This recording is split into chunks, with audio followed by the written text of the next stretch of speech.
E para você ver isso, aquela noção de que a história é a história dos vencedores é outra conversa mole. Porque, em geral, quem usa da história são os perdedores. Quer dizer, você conta a história à sua maneira para você conquistar a vitória futura. Isso é sempre assim. Em geral, não é a história dos vencedores. Quem conta a história é o perdedor. Porque ele perdeu no campo de batalha, mas ele pode ganhar na batalha das ideias. Então, aliás, isso acontece 3/4. Quer dizer, você ficou em desvantagem militar e econômica, tá certo? Mas você pode corromper o seu inimigo intelectualmente e enfraquecê-lo, tá certo? E, aliás, hoje em dia, ao longo de todo o século XX, né, a maior parte das batalhas culturais, a quase totalidade das batalhas culturais foi empreendida contra o Ocidente. Nunca houve uma batalha em sentido contrário, tá certo? Você não tem noção de que os países ocidentais fizeram uma guerra cultural dentro dos países comunistas ou islâmicos para desmoralizá-los, enfraquecer. Não, simplesmente nunca fez, tá certo? No máximo fazia de vez em quando uma emissãozinha da Rádio Europa Livre, uma coisa assim, mas era um negócio muito tímido. Mas a batalha anti-ocidental foi uma coisa gigantesca, e é ainda. E o número de mitos e mentiras que isso aí meteu na nossa cabeça, e que está ainda dentro da nossa cabeça, prejudicando-nos, enfraquecendo, é uma coisa incrível. Né? Então, por exemplo, essa famosa ideia de que os africanos sempre foram os coitadinhos, escravizados, etc. É uma pinóia. Os africanos, junto das tropas islâmicas, chegaram à Europa já no século 8, 9, escravizando milhões de pessoas, e foram ser escravizados, por sua vez, 700 anos depois. Quer dizer, a escravidão europeia, que veio para a América, foi apenas o troco que eles levaram. Então não tem por que ter dó, tá certo? Essa história, os negros são sempre discriminados, coitadinhos. Não, antes eram nós os coitadinhos, agora depois veio a sua vez de apanhar. A vida é assim, um dia você bate, outro dia você apanha. Você não tem o monopólio da coitadice, tá vendo? Agora, coitados são esses milhões de europeus que foram levados para ser escravos na Meca, em Medina, na Índia, etc, etc, e que os historiadores se esqueceram deles, ninguém mais quis mexer nesse assunto. Porque o outro lado atacou, né, com veemência tal que você fica inibido de ofender suscetibilidade. Mas olha, eu aqui ofendo suscetibilidade, quando é baseado na mentira, eu ofendo com o maior cara de pau, tá certo? E dizer, escravo, coitado, com uma pinóia, vocês são os maiores escravagistas da história, vocês eram escravagistas 8 séculos antes que os europeus se tornassem tais, eles se tornaram imitando vocês ensinaram isso. A escravidão não existia mais na Europa. A escravidão tinha sido abolida na Europa. Você já tinha todo mundo, a situação mais baixa que tinha era de servo da gleba. Abaixo disso você não descia, ninguém podia escravizar ninguém. Vocês foram e reintroduziram a escravidão lá, seus desgraçados. E depois, quando levaram o troco, depois começaram a ser escravizados, começam com choradeira, nós vamos coitadinho. O que é isso? Vai lamber sabão. Né? Quer dizer, se não fosse as invasões muçulmanas na Europa, jamais a Europa teria entrado no tráfico de escravos. Então procura o livro do Silvan Guggenheim. Aqui é o José Correia de Mello que pergunta isso. Aqui é o Eupídio que escreve. Gostaria de saber como o aluno deve desenvolver a prática da sinceridade para chamar sobre si a responsabilidade moral de seus atos. Ele, muito bem, não precisa responder essa pergunta, porque toda esta aula foi sobre isso. Não é isso? Quer dizer, você vai precisar descobrir os elementos antagônicos e alienantes que existem em você mesmo, tá certo? E tentar, vamos dizer, recuperar a sua própria voz. Quer dizer, você tem que pensar o seguinte, quando você está pensando, vou dar aqui um exercício, quando você está sozinho e você está pensando, né, frequentemente a gente às vezes pensa em imagens, pensa em esquemas, mas às vezes a gente pensa em palavras e sai um discurso. Para quem você está falando nessa hora? Com quem você está falando? Em geral você está imaginando uma plateia, né, anônima, que ou o acusa ou o defende. Quer dizer, você está no discurso permanente de acusação e defesa. E esse discurso permanente de acusação ou defesa, isso aí é a raiz da falsidade. Porque quem te acusa é o diabo e quem te defende é a sua vaidade. Então, quando começar isso, se você é cristão, tá certo? Você simplesmente apela para Jesus Cristo. Jesus entrega essa questão na sua mão. Eu não quero, eu não sou juiz, tá certo? Eu não sei isso aí, quem tem que saber é você, então você me ensina. Agora, a maior parte das vezes que você está discutindo para provar que você é culpado, que você é inocente, você está falando besteira. Inclusive, o discurso interior de acusação e defesa é a maior origem de vaidade que existe no mundo. Sobretudo porque você se acusa de certas coisas e depois quando o sujeito te olha feio, você acha que ele está te acusando exatamente daquilo, quando na maior parte dos casos ele nem sabe do que está falando. Então, a sua vida aí se transforma numa palhaçada, num teatrinho imaginário, que impede você se relacionar verdadeiramente com as pessoas. Entendeu? Quer dizer, você não pode tratar as pessoas como se fossem personagens do seu tribunal imaginário. Não é isso? No seu tribunal imaginário, você é acusado de todos os seus pecados reais e imaginários ao mesmo tempo. Quando alguém no mundo exterior te acusa de alguma coisa, ele está se acusando só daquilo, ele não tem a menor ideia dos outros pecados dos quais você se acusou. Portanto, se você ouve aquela pessoa como se ela fosse um porta-voz das suas acusações interiores, você está vestindo nela uma camiseta que não cabe nela. Você está atribuindo a ela um papel que ela não tem. Estão compreendendo? Além disso, quer dizer, o discurso permanente de acusação e defesa, ele está colocando você na condição de juiz, e você não é o juiz. O juiz é Deus, você está entendendo? Então, pode ser que tem coisa que você acha muito séria e ele não acha sério. Por quê? Porque você, na hora que você pensa naquilo, você está pensando só num aspecto, aquele aspecto que chamou a atenção, que é o mais dramático, o mais impactante para você naquele momento. Tá certo? Mas Deus vê tudo ao mesmo tempo. Quer dizer, nós, para reconstituirmos mentalmente o contexto de uma ação, nós temos um trabalho desgraçado. Deus vê tudo isso ao mesmo tempo. Então não tem trabalho com isso, tá entendendo? Por exemplo, todos os atenuantes ou agravantes que você pode alegar, Deus já viu tudo isso ao mesmo tempo. Então por que você não deixa o trabalho para Ele? Então, quando começa a pensar besteira, para e reza. Não vai, mas rezar com automatismo não vale um montão. Você não queira saber, aquela prece automática que você fala é muito melhor do que ficar pensando besteira. Tá entendendo? Inclusive, veja, isso vale não só para a acusação e defesa, mas para as queixas e recriminações também. Quando começar com o discurso interior de queixa, de recriminação, seja contra você, seja contra os outros, para e reza, porra. Ocupa a sua cabeça, já que tem momentos em que você está fraco, tá entendendo? Então você não consegue vencer o seu automatismo. O que você faz? Você tira aquele automatismo ruim que tem em você e coloca o automatismo divino, que é da oração. Está entendendo? Em vez de você ficar repetindo aquelas bobagens, você repete, Ave Maria, cheia de graça, você vai ver como funciona. Isso aí eu vou contar uma coisa. Uma vez meu filho, Pedro, quando ele era pequenininho, ele conseguiu prender a perna dele entre duas tábuas no chão que não conseguia tirar. O único jeito tinha que arrancar um pedaço de carne, tá entendendo? E aquilo ia doer pra caramba, e ele estava lá chorando. Eu falei, filho, para de chorar, começa a rezar. Daí ele ficou quietinho. Puxei a perna dele, arrancou um pedaço de carne e tal. Ficou lá impávido do colosso, tá entendendo? Foi muito melhor. Eu também, quando estava ali com o problema na vesícula, que é a pior dor que existe no mundo, eu não dizia um ai, eu ficava só rezando. Falei, mas eu já estou aqui fudido mesmo, se eu falar ai vai só piorar, porra. Então a gente fica rezando, fica enchendo o saco dos outros. Nem o saco dos outros, você nunca reclame de nada, não faz reclamação e começa a rezar. Quando toda vez que você for reclamar, para com isso, porque isso é automatismo que vem dentro de você. Então Deus colocou um outro automatismo que é para preencher o lugar desse. Está entendendo? Porque o que é característico desse diálogo interior é que nenhum dos dois lados fala a verdade. Você nunca é sincero. A sua acusação é falsa e a sua defesa é pior ainda. Então são duas mentiras. Então, você, para encontrar a verdade nessa hora, você tem que calar o discurso interior. Como é que você cala ele? Rezando.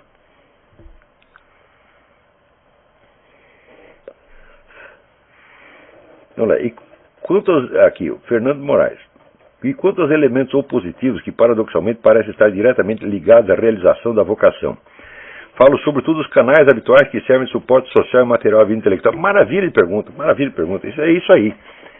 Quer dizer, os próprios meios materiais, os canais sociais pelos quais você realiza a sua vocação, por exemplo, se você quer ser um cientista, você tem lá a universidade, tem o regulamento da universidade, você tem as verbas da universidade, você tem os colegas, tudo isto que é um instrumento material para a realização da sua vocação é instrumento de alienação também.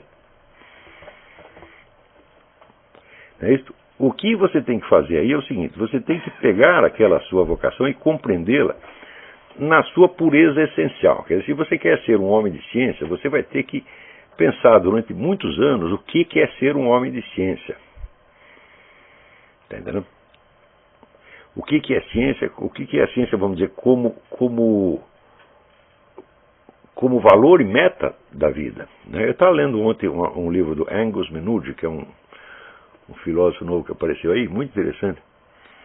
E ele conta um episódio que aconteceu num congresso religioso, né? Onde eles estavam lá discutindo dois pontos, eram todos evolucionistas, eram religiosos, mas evolucionistas. Estavam discutindo dois pontos ali, não chegavam a um acordo, e o negócio acabou ficando, né, a atmosfera acabou ficando muito agressiva, né, muito violenta. Quando terminou os debates, eles chamaram lá um bispo para fazer a bênção final, né? Então eles esperavam que o bispo pacificasse os caras, né? E daí ele disse exatamente o contrário. Ele disse: lute até a morte. Por quê? Porque vocês querem a verdade.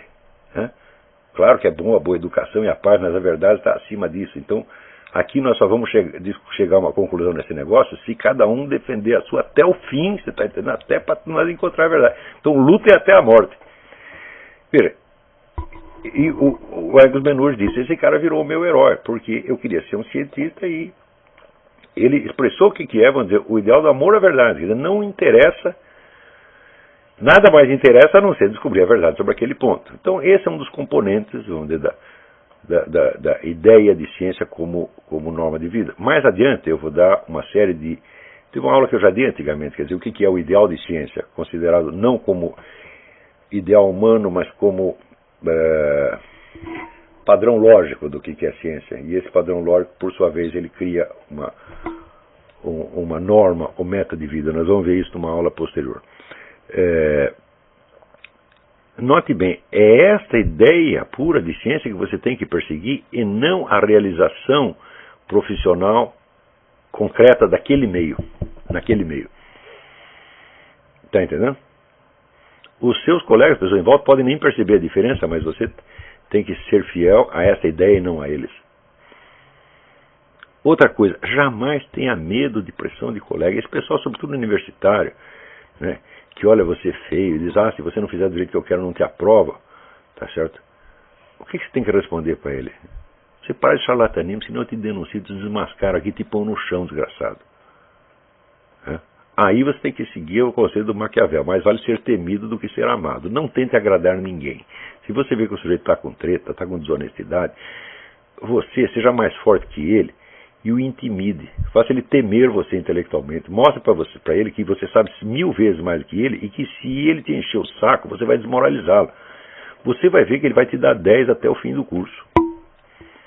Tem vários alunos que eu dei esse conselho que seguiram, deu certinho. Agora, aqueles que procuram: eu não posso fazer isso, senão o professor vai me reprovar. Você entra nisso, você está lascado.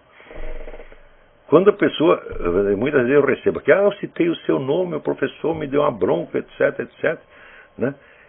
Eu fico mais bravo com esse cara do que com o professor.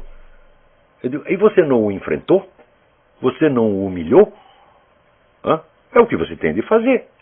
Porque se o cara tem medo de ver citado o meu nome lá, é porque realmente é um fracote, é um coitado.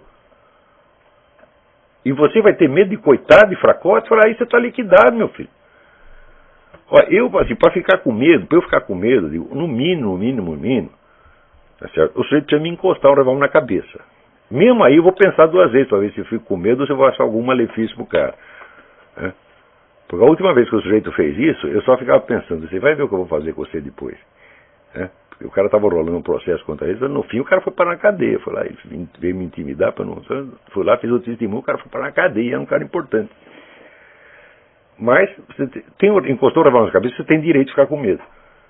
Abaixo disso, não. Mesmo se ameaçar te bater, você nunca apanhou na vida. Eu, quando era moleque, brigava pra caramba, às vezes batia, apanhava, é normal da vida, porra. Meus filhos toda hora chegavam com o nariz sangrando, tal, brigou na rua, às vezes bateu, às vezes apanhou. Isso é normal, essa coisa, não pode ficar assustado com essas coisas. Agora, hoje em dia as pessoas têm medo: vão falar mal de mim. Aristóteles diz o seguinte: a palavra cão não morde. Falar mal de você não dói. O cara fala mal de você, fala mais mal dele. É uma chance que ele está te dando de você expelir o seu veneno, pô. Tá entendendo? Eu gosto quando os caras falam mal de mim. Você falou mal de mim agora, tu vai ver o que é bom pra tosse. Então, eu tenho um pretexto para fazer o mal. Então, o sujeito me deu um pretexto para fazer um malefício sobre ele. Pô, que maravilha, tem que ficar grato. Então, não tenha medo dessas coisas, não tenha medo de mal olhado, não tenha medo de cara feia. Tá entendendo? Vocês não são mais criança, porra. Enfrente, seja um homem, não tenha medo de nada. Mas você tem toda a razão, Fernando. Esses elementos opositivos que vêm da própria estrutura, né, social para a realização da vocação, esses são talvez os mais difíceis de você enfrentar. Aqui, o Vitor Manzini Kutlak pergunta: professor, como o estudo das religiões comparadas auxiliou o senhor no estudo da filosofia? Bom, eu, na verdade, comecei a estudar esse negócio da religião comparada antes de estudar filosofia propriamente dita. Eu fui levado à filosofia por ter problemas na esfera da religião comparada que eu não conseguia resolver sem ter um instrumental filosófico melhor para analisar aquilo. É isso. A rigor, no começo da minha vida, eu estava muito mais ligado nos estudos literários, na história cultural, do que na filosofia. Tá certo? O que, aliás, é uma coisa muito boa. Quer dizer, você ter um outro assunto, um assunto material, tá certo? Que é aquele que você se interessa e onde você acumula conhecimento, todo mundo tem que ter isso. Então, por exemplo, eu estava lendo a lista das obras do Benedetto Croce. Benedetto Croce escreveu 14 livros de filosofia e 80 e tantos de outro assunto. História, literatura, política, etc, etc. Então, isso dava o material para ele raciocinar filosoficamente. Se você não tem material, não tem assunto, a sua meditação filosófica se perde no vazio. Aristóteles, 70% do que Aristóteles escreveu é sobre ciências naturais. E daí ele tirava o material para ele especular filosoficamente. Você vê que hoje se sabe, por exemplo, que todo o sistema das categorias que ele criou baseado na sua experiência de biólogo. Quer dizer, não foi uma coisa que ele deduziu da linguagem. Não, a análise da linguagem não existia, e gramática nem existia, só foi inventada 100 anos depois de Aristóteles. Então, de onde ele tirou aquela estrutura, aquelas distinções entre os seres? Ele tirou da experiência de biólogo. Então, para você progredir no estudo da filosofia, você tem que ter alguma outra matéria, não é isso? Que pode ser biologia, pode ser física, pode ser religião comparada, pode ser história, pode ser estudos literários. Sempre tem que ter isso, que é a sua fonte de conhecimentos materiais. Pode ser a política é interessantíssima, né? Então, vou dizer, ajudou demais, mas ajudou nesse sentido. Se não fosse religião comparada, se fosse outra coisa, ia funcionar do mesmo modo. Carlos Eduardo X. A alienação de que você fala pode trazer uma certa inquietação, até depressão, mas certamente. Isso é a fonte de toda a depressão. Quando você se afasta do seu próprio coração, só entra porcaria. Quer dizer, a sinceridade é a cura dos nossos males. Porque se você está falando sozinho com sua própria voz, você está pronto a você falar com Deus. Mesmo que ele não responda nada, tá certo? Você sabe que você está falando com ele. E quando você se desliga, vamos dizer, do seu próprio coração, você desligou da fonte de energia, meu Deus do céu. Tirou da tomada. Agora, quantas vezes a gente não, vamos dizer, para agradar um meio social, para agradar sua mulher, para agradar sua namorada, né? Você não adota condutas que são completamente fora do que você quer. Você deixa de ser você mesmo, realmente. E daí você fracassa. Porque eu digo, olha, não tem coisa mais bonita no ser humano do que a personalidade.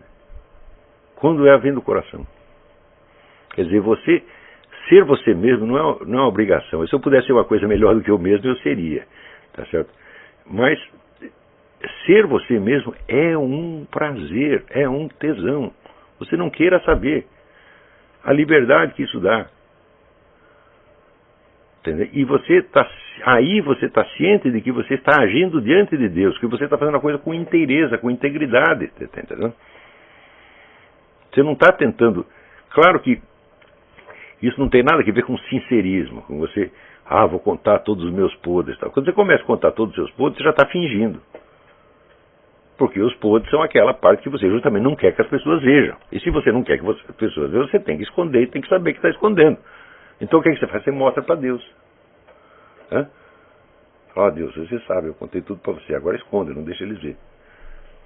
Está entendendo? Muitas vezes você vê nos Salmos, quantas vezes o salmista não pede, Deus, não deixe que os meus inimigos me humilhem. Não tem isso? Tem várias vezes. Mas para isso você tem que ser sincero com ele, você tem que mostrar os seus pontos para ele. Está compreendendo? E nem para ele você deve mostrar mais arrependimento do que você tem.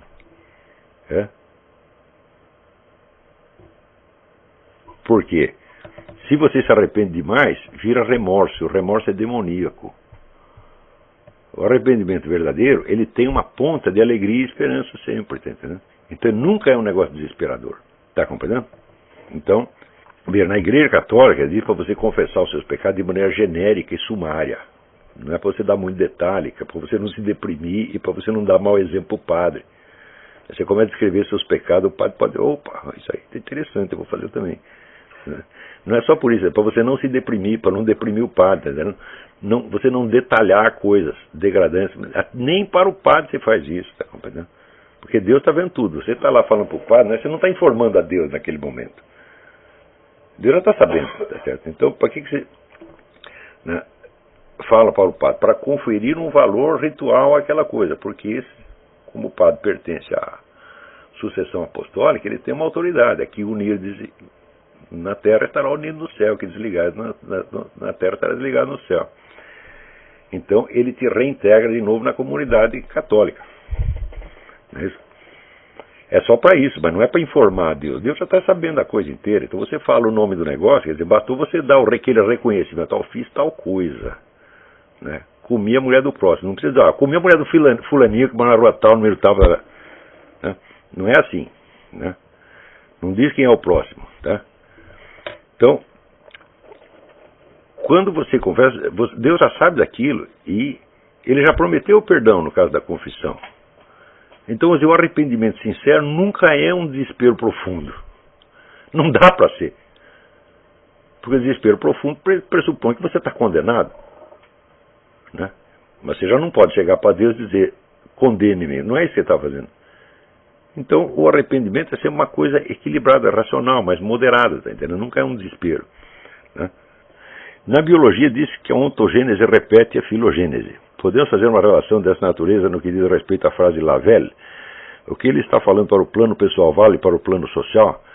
E no plano social vivemos um momento de escuridão tateante?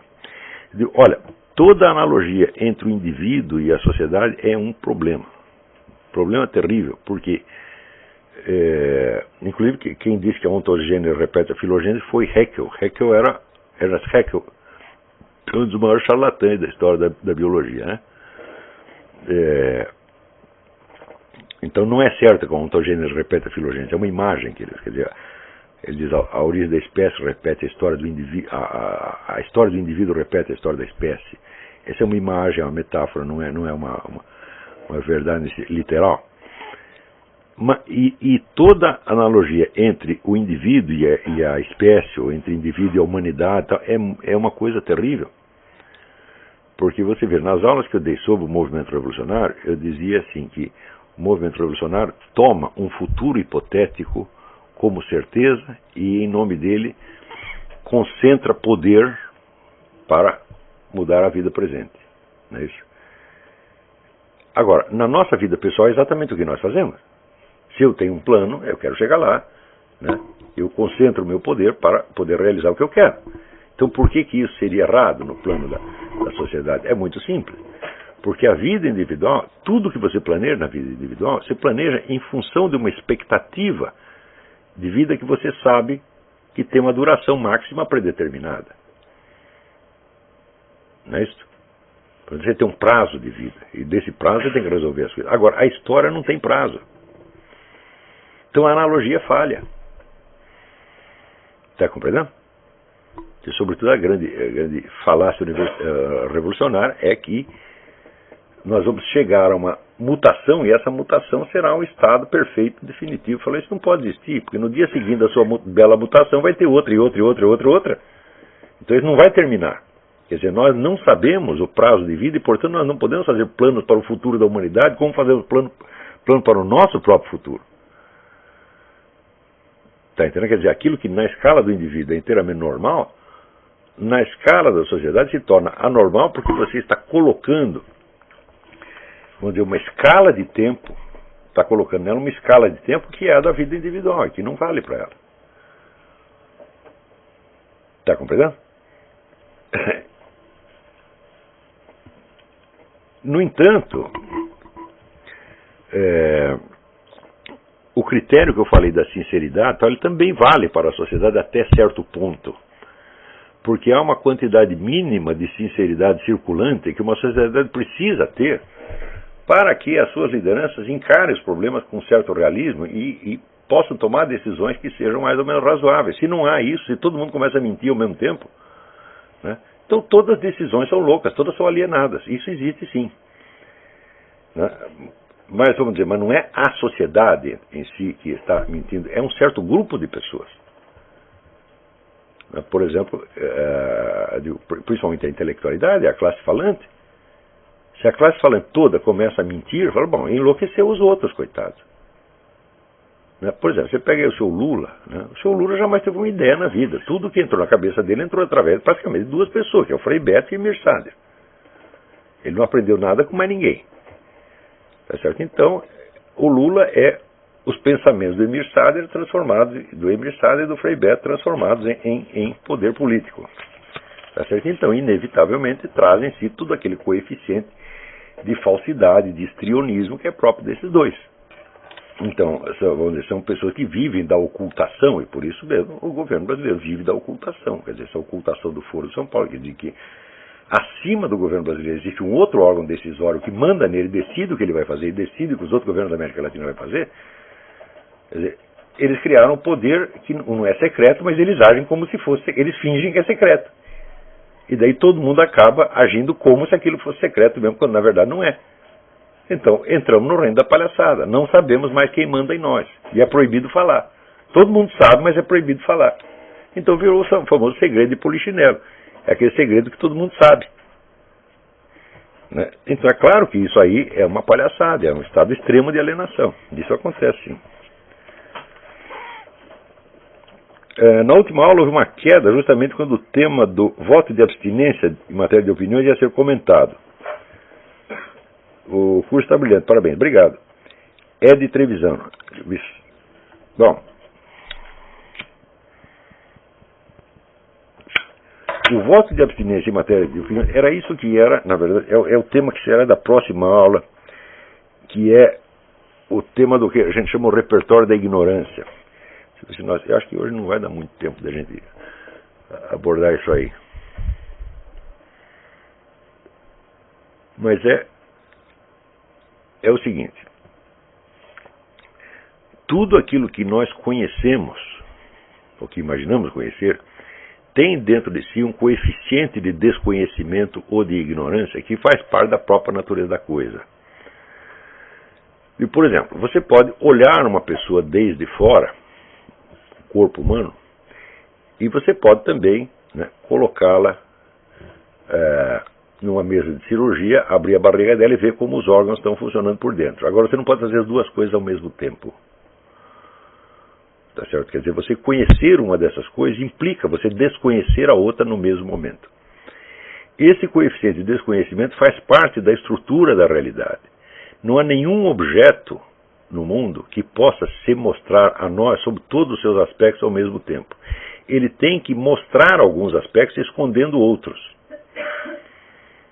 Isso é assim não por causa da nossa ignorância, isso é assim por causa da estrutura da realidade. Por exemplo, um objeto tridimensional, você só pode olhar sob certos ângulos ao mesmo tempo. Você não pode olhar por todos os ângulos ao mesmo tempo. Não é isso? Por exemplo, para eu ver a superfície desta mesa, é preciso que eu não esteja vendo o fundo ao mesmo tempo. Então, isso é o aspecto, vamos dizer, de ignorância que faz parte da estrutura da realidade. Não é um defeito do nosso conhecimento. Está compreendendo? Então, isso quer dizer que para nós chegarmos a uma certeza, um conhecimento, vamos dizer, sólido a respeito de algumas coisas,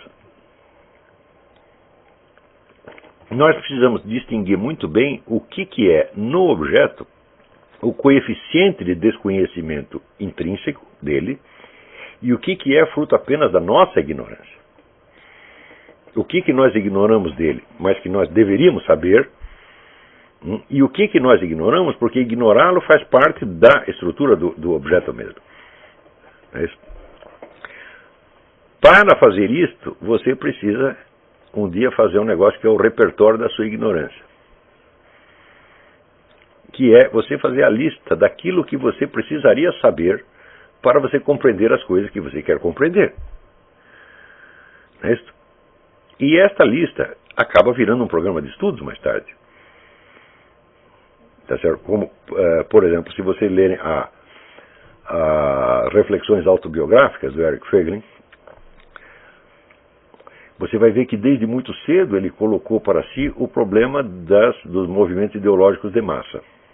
Não é isso? E que ele logo percebeu que para ele poder investigar esse problema, ele precisaria saber isto, e mais isto, e mais isto, e mais isto, e mais aquilo, e mais aquilo, e mais aquilo, e mais aquilo. E ele foi atrás dessas coisas, inclusive fazendo 2 viagens de estudos, uma para a França, uma para os Estados Unidos, para complementar as coisas que lhe faltavam, para ele no fim poder atacar o problema dele. Tá entendendo?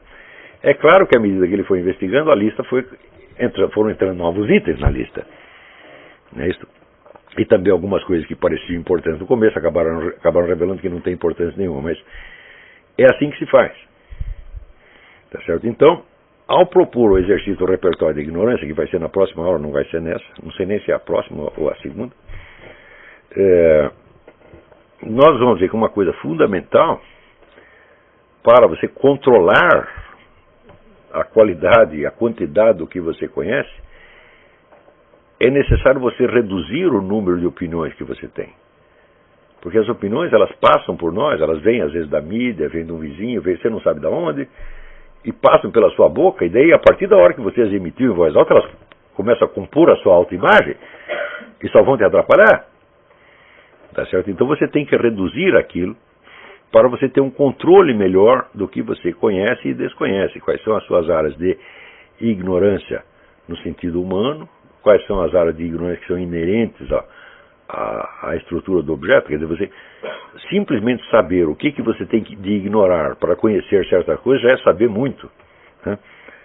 Então, isso vamos dizer, esse voto de abstinência não é só um aspecto moral, é um aspecto técnico do aprendizado. Quer dizer, eu vou ter opiniões sobre menos coisas porque eu quero controlar melhor aquilo que eu sei e o que eu não sei. Quer dizer, eu quero controlar o grau de certeza. O problema do grau de certeza nós nem tocamos ainda, que é o que está mais ou menos ali na apostila Inteligência, Verdade e Certeza, mas que eu vou dar uma explicação atualizada daquilo. Quem quiser ler a apostila, não fará mal nenhum, mas nós vamos voltar a esse assunto com muitos acréscimos mais tarde. Então, quando vem essa questão do grau de certeza, quer dizer, você ser capaz de você rever as suas opiniões e saber graduá-las segundo os graus de certeza, quer dizer, o que eu estou pensando é algo que eu tenho certeza absoluta, é algo que eu tenho uma certeza razoável ou probabilística, é algo que eu tenho apenas uma crença verossímil, ou é algo que é apenas uma possibilidade sobre a qual no fim das contas eu não sei nada. Quer dizer, você graduar essas coisas já é você limpar a área, tá entendendo? E, portanto, você saber das suas opiniões quais que você pode defender, quais que vale a pena defender até a morte, tá certo? E quais as que não vale, quais as que vale a pena você negociar, tá entendendo? O senhor mesmo já confessou que cometeu erros de apreensão em casos, digamos, recentes. Por exemplo, ao elogiar o Mangabeira Unger ou ao dar o crédito ao livro do John Cornell contra o Papa Pio XII. Porque esses erros se dão e como evitá-los? É impossível evitá-los. Tá certo? Você pode diminuir o número deles, mas, por exemplo, a mim me acontece essa desgraça de ser um opinador profissional de mídia,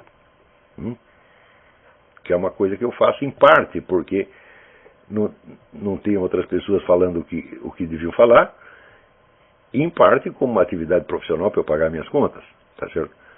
Mas que Por exemplo, se eu pudesse, em vez de você ter que escrever artigo regularmente, escrever só quando eu quero mesmo, seria muito melhor.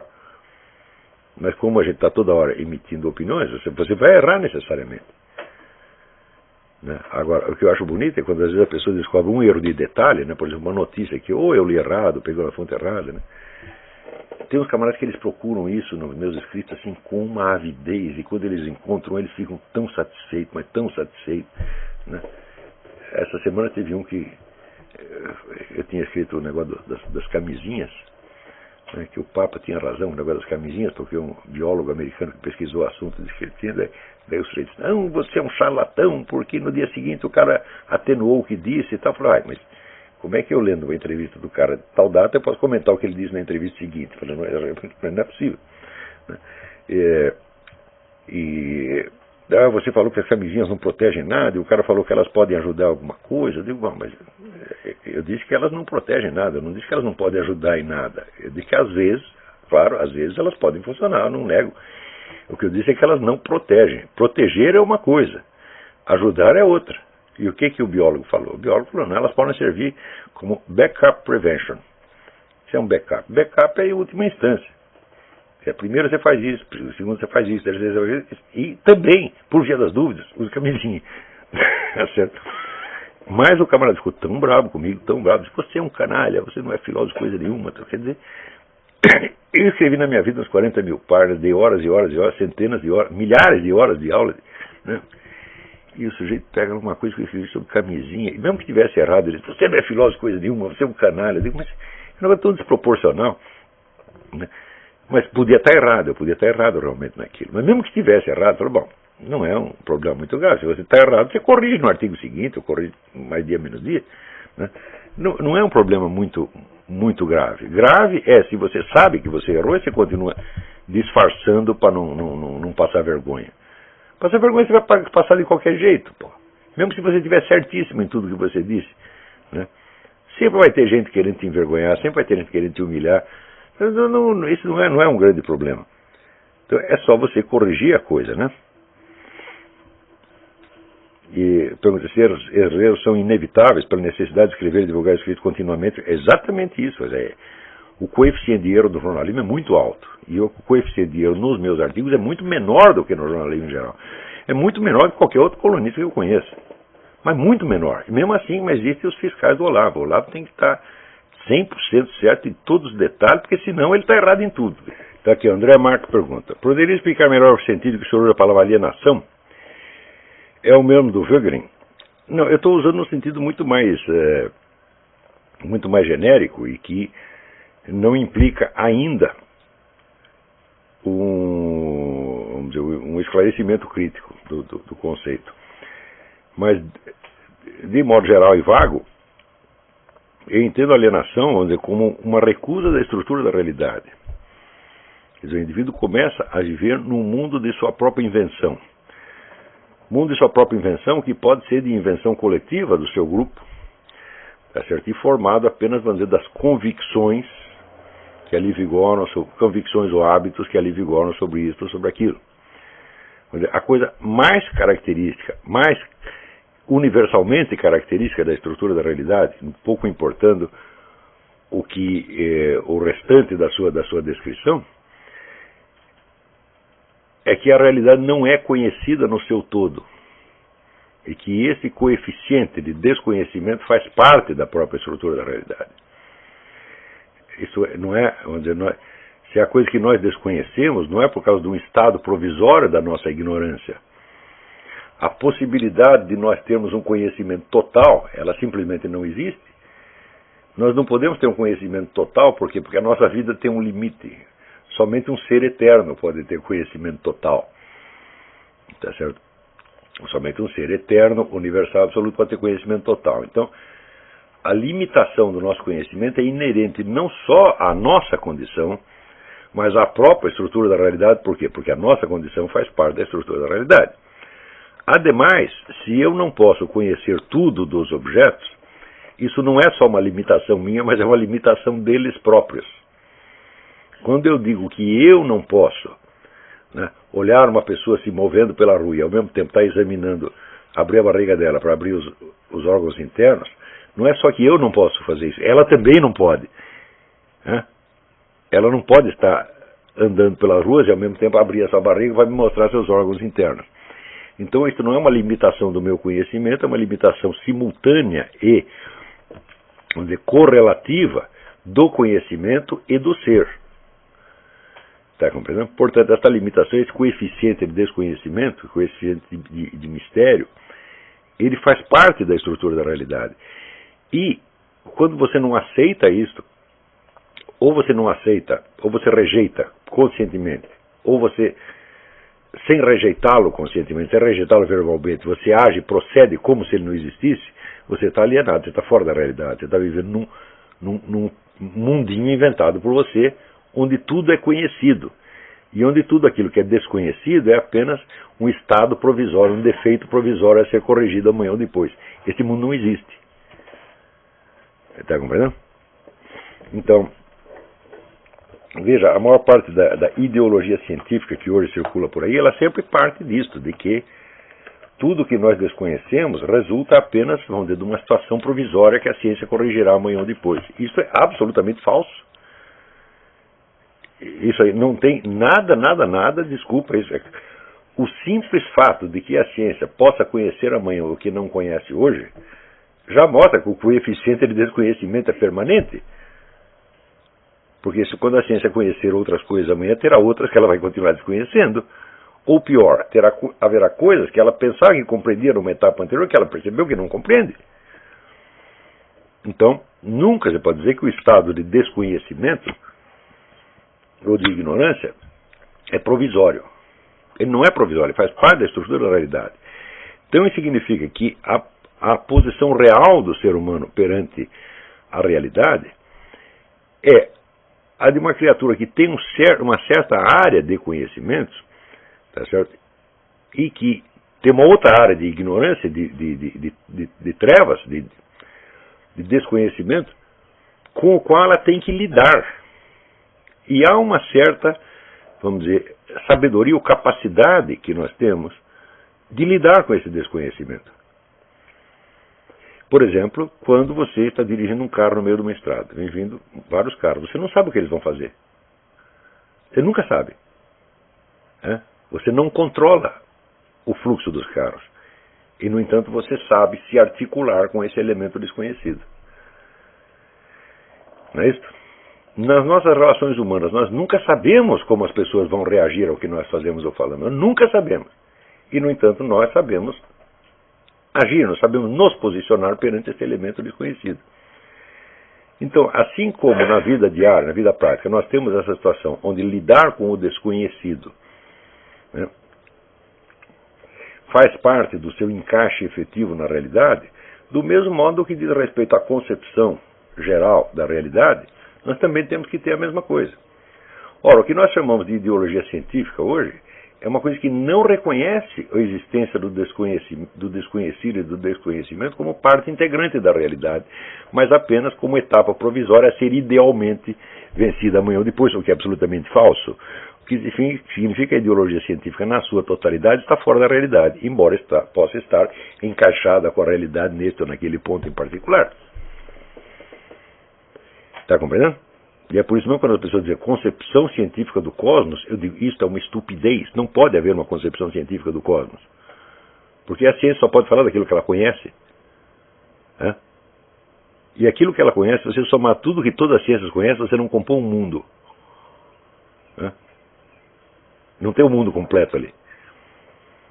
Por exemplo, a dimensão infinita da acidentalidade está fora do campo das ciências.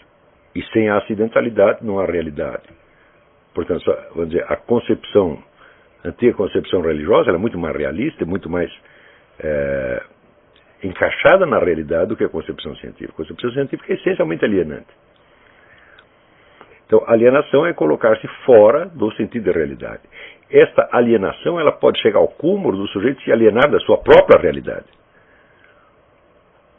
Ou seja, ele se afasta, ele não leva em conta os elementos de desconhecimento que existem nele mesmo. Quer dizer, ele procede como se ele soubesse tudo a seu respeito, ou como se tudo aquilo que ele desconhece fosse irrelevante. Se você faz essa abstração, você separa de toda a densidade do mundo real, só os elementos conhecidos que estão sob seu controle agora. Você não está falando de um mundo real, você está falando de um mundo hipotético que só existe na sua cabeça. E você está tomando esse como real e condenando o resto como irreal. Isso é loucura. Nós vamos aprofundar esse tema bem mais tarde, tá certo? Isso aí faz parte de uma série de gravações que eu estou fazendo aqui com o Moreno Garcia, para colocar no seminário de filosofia, não no curso do seminário, na página do seminário, que vão ficar lá à disposição, embora sejam temas que nesse curso serão mais tarde examinados. Mas é bom já ter esse material aí gravado e à disposição de vocês, para vocês terem uma espécie de um trailer daquilo que nós vamos examinar. Claro que no curso examinaremos com muito mais detalhe do que nessas gravações, mas elas já vão ficar lá. Agora aqui, Soraya Malafaia. Ô Soraya, tudo bem? Quanto tempo? Com certeza, a regra moral do cristianismo é 1000 vezes menos opressiva do que a moral social de nossos dias. Não tem a menor dúvida. Você imagina se na Idade Média um sujeito ia ser, vamos dizer, escorraçado do meio social só porque fez o adultério. Se ele fez o adultério, vai na igreja, confessa comum, no dia seguinte está tudo limpo. Agora, hoje em dia não, se ele fez um, ele está desgraçado, né? Você vê a história da Abelarda e Heloísa, todo mundo sabia que a Abelarda estava comendo a Heloísa, todo mundo sabia, e não aconteceu nada. Ele só se deu mal quando ele fugiu com ela, para casar escondido. Fala, bom, aí não, aí daí a família ficou brava. Quer dizer, mas havia uma certa tolerância, não infinita. O que o cara está fazendo está errado, mas nós não vamos acabar com ele por causa disso, mas dia menos dia ele corrige.